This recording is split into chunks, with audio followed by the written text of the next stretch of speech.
to put in place the most oppressive police state control grid in human history.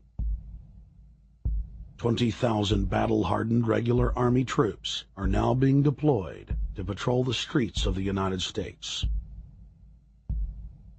FEMA is now building giant camps in every region of the country, and the Congress has introduced bills like the National Emergency Centers Act, H.R. 645, which merges local governments and the police under federal control. And as we all know that have watched these things, they're ready for the riots. With these detention centers that are being opened up around the country, with state police training for riot control in the event of economic calamity and food riots, they know what's going on and they're prepared for it. So people better also prepare for it themselves. Anyone that's not prepared for what's going to happen, they deserve what they get, because there's enough information out there pointing to the problems, and they should take all precautionary actions. Next, Obama ordered the Defense Department to issue DoD Directive 1404.10, establishing a 1 million-person civilian army under his control. Simultaneously, Obama launched USAService.org. The new website deceptively masquerades as a federal agency, but in reality is a recruiting tool building a separate, completely private army outside of government that takes orders directly from Obama's controllers. Barack Obama has refused to rescind Presidential Decision Directive 51, signed by George W. Bush. The directive plainly states the president is a dictator and that Congress is ceremonial. We cannot continue to rely only on our military in order to achieve the national security objectives that we've set. We've got to have a civilian national security force that's just as powerful, just as strong, just as well funded. President Obama and his Chief of Staff, Rahm Emanuel, have repeatedly stated on the record that all Americans below the age of 64 will be forcibly conscripted into federal service. Citizenship is not an entitlement program. It comes with responsibilities. Everybody somewhere between the ages of 18 and 25 will serve 3 months of basic training and understanding in a kind of civil defense.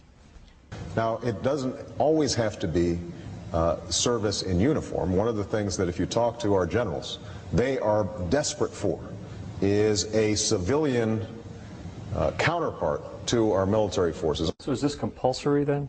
Well, you have to, in a sense, it's a required of everybody, 18 to 25, 3 months, and at some point at that point you do it. Obviously, I'm not going to say perfect legislation. We'll work that process through. You could do it during a college summer, you could do it after anytime. high school.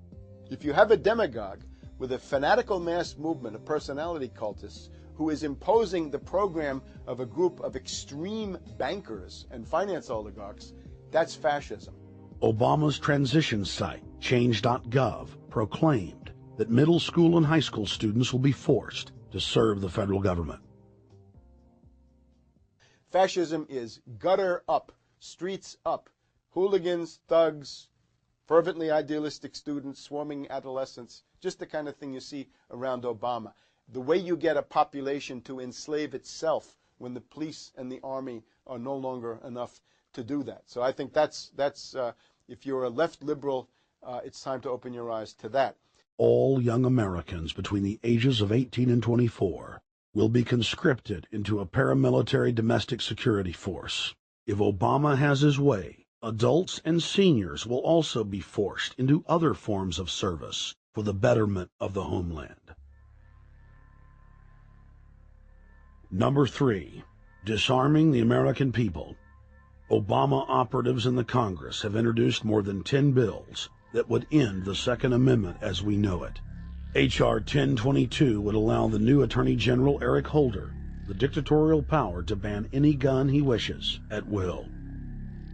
In 2008, before the Supreme Court, in the D.C. gun ban case, District of Columbia versus Heller, Holder argued for the complete disarmament of the American people and that only the military should own firearms.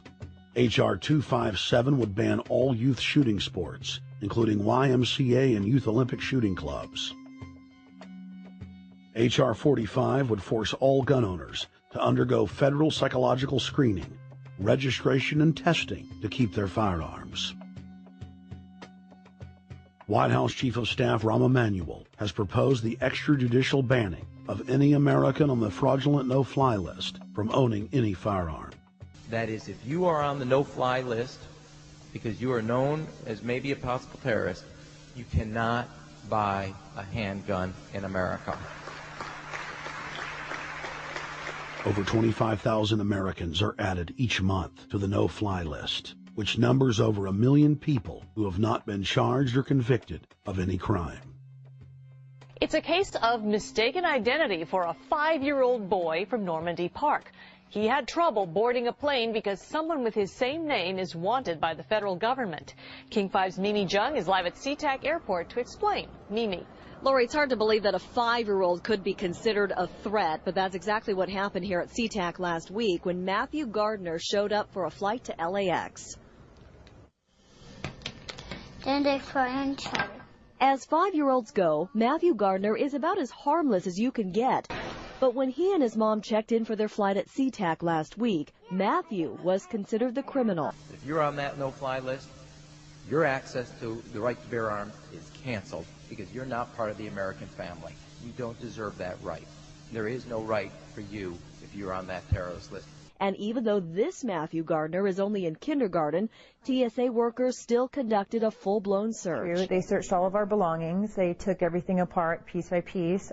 Nadia Counter says it wasn't easy being treated as a possible threat to national security. I picked up my child to give him a hug and tell him, it's okay, we're doing fine. And they reported to me that I was not allowed to touch him. He was a security risk, and they had to research me to make sure that I had not obtained any materials from him. Number 4, massive restrictions on the First Amendment guarantee of free speech. The President, Congress, and the FCC have announced plans to not only curtail speech on talk radio and newspapers, but to also regulate speech on the Internet through the Orwellian-named Fairness Doctrine. The Obama machine is also pressuring Congress to pass draconian hate speech laws that will eviscerate the First Amendment. Number 5, they plan to further federalize health care so that the government can dictate what kind of care citizens receive. Modeled after the British system, this includes rationing care and restricting what procedures the handicapped and elderly are eligible for.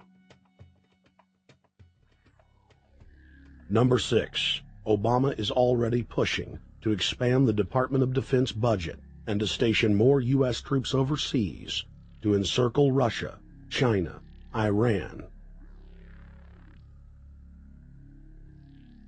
as well as setting up bases in Africa under the pretext of humanitarian aid, and dominate and occupy Africa through AFRICOM. So we're taking your phone call, seeing what you think of Barack H. Obama. Is he a Judas goat? Is he a front man? Is he a betrayer? Let's go to Anthony in Georgia. Anthony, what's your take on Barack Obama?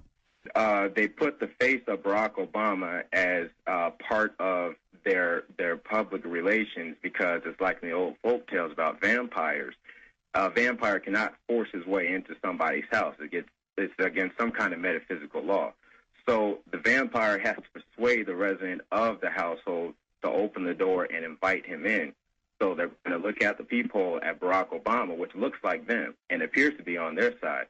They're going to say, okay, here's my ally. Let me open the door and let me let this person in.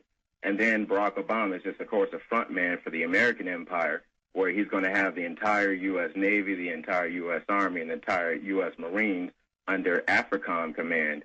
And, of course, he's going to turn it into a new Iraq, and he's going to turn it into a new Afghanistan. Every operation that you see going on in Iraq and Afghanistan is going to propagate to the poor countries of Africa. And well, sir, I agree with you. They're looking to the people. They see a handsome, smiling African face. He's all, hey, I'm from Kenya. And then it's a total bait and switch. But it's the same thing here in the United States where they would get sellout Native American chiefs to sell out their people. This is the oldest